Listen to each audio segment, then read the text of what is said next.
Hey everybody, Adam here. Today we're taking a look at an awesome Lego train book called The Lego Trains Book by Holger Matthes. This book was published by No Starch Press and it's actually been out for about 3.5 years now, but a really great resource for anybody that is interested in Lego trains, whether you're just getting into the hobby or whether you've been building Lego trains for quite a while. So let's jump inside and take a look at some of the great things that are included in here. Taking a look at the table of contents, one thing that you'll really notice going through this is that he manages to cover quite a few different topics and areas in regards to Lego trains, which I think is really great. And it's good that he didn't, I don't think you find as you go through the book that he sacrificed in any one of those areas. He's just done a really good job of really covering a broad range of topics. So to start off with here, you've got the introduction, talks a bit about how to get your Lego bricks, using BrickLink, talks about how, the elements that are used in the book and how they're referenced. And then he jumps into a section on the history of Lego trains and all the different eras as Lego trains evolved to where they are in the present day. And I really appreciate this section. I think it's a really great overview, and it's fun to kind of look back and see how far Lego trains have come in general. He starts out in the blue era, moves through into the gray era, the 9-volt era, then on to the RC era, and then power functions era, up to present day. And once you get through that section, then he moves into basic principles of building with Lego bricks, talks a little bit about the snot technique, so studs not on top, and some of those basic things that are useful to know as you start to move into building Lego trains. Then he goes through and talks about designing your models from a high level perspective, how to choose a scale, figuring out how they're going to run on the track, looking at, building a steam engine, talking about how you're going to power your train.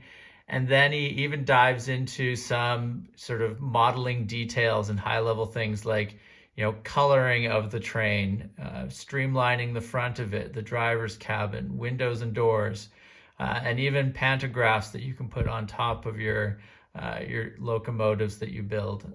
Really cool to see,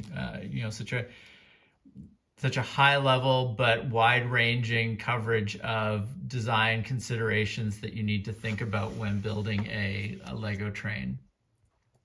Then he covers track design, talks a little bit about ballasting track. And then he dives into some case studies in design. So looking at actual Lego train builds that he has done himself, multiple drafts that he's proceeded through, the difficulties and how he kind of went about trying to deal with those and get the most realistic looking model possible.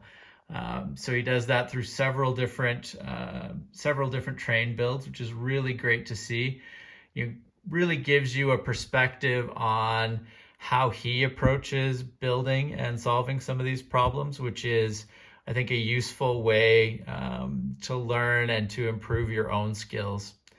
And then at the end, there's a section on building instructions, and he actually gives instructions for building an intercity express, a simple gondola, a crocodile build, locomotive build, and then a vintage passenger car. So really impressive what he's done here and managed to cover over the course of this book.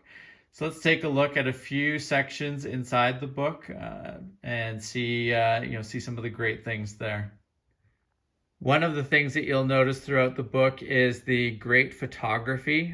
Always great to see pictures of Lego trains, and I think they've done a great job in this book of including some really nice, more artistic pictures, as well as some great close-up pictures of Lego trains. So something I always look for in books, and I think that they've done an excellent job here.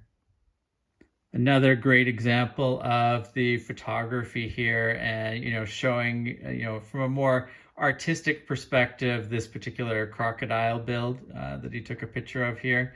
So really nice photography throughout.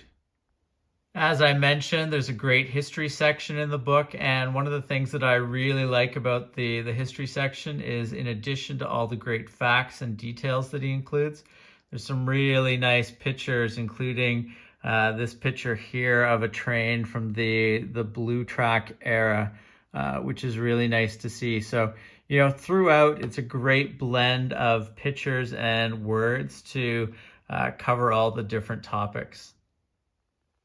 As I mentioned, there's instructions in the back of the book for a few different trains. So one of the trains that they show you instructions for is the Intercity Express.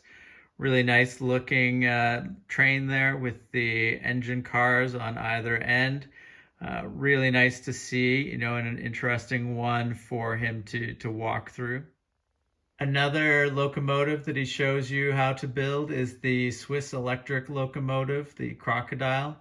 A fun build as well, and very distinct from the Intercity Express. So, overall, really happy that he included these builds at the end of the book, in addition to all the other great information that you get at the start of the book.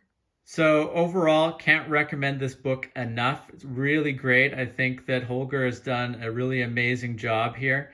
It's a very wide-ranging book, from history of Lego trains to design principles. He manages to get some case studies in there, looking at specific problems that can arise when designing particular Lego train models, and then even manages to tuck some instructions in the back portion of the book there. So a really great book all around. I think great for beginner Lego train builders as well as more experienced builders. Just a really great book, and they've managed to get a lot of wonderful information in here. If you have not subscribed to the channel, please make sure to do so that you don't miss out on any of our upcoming videos. And thank you very much for watching. We will see you again soon. Take care. Bye.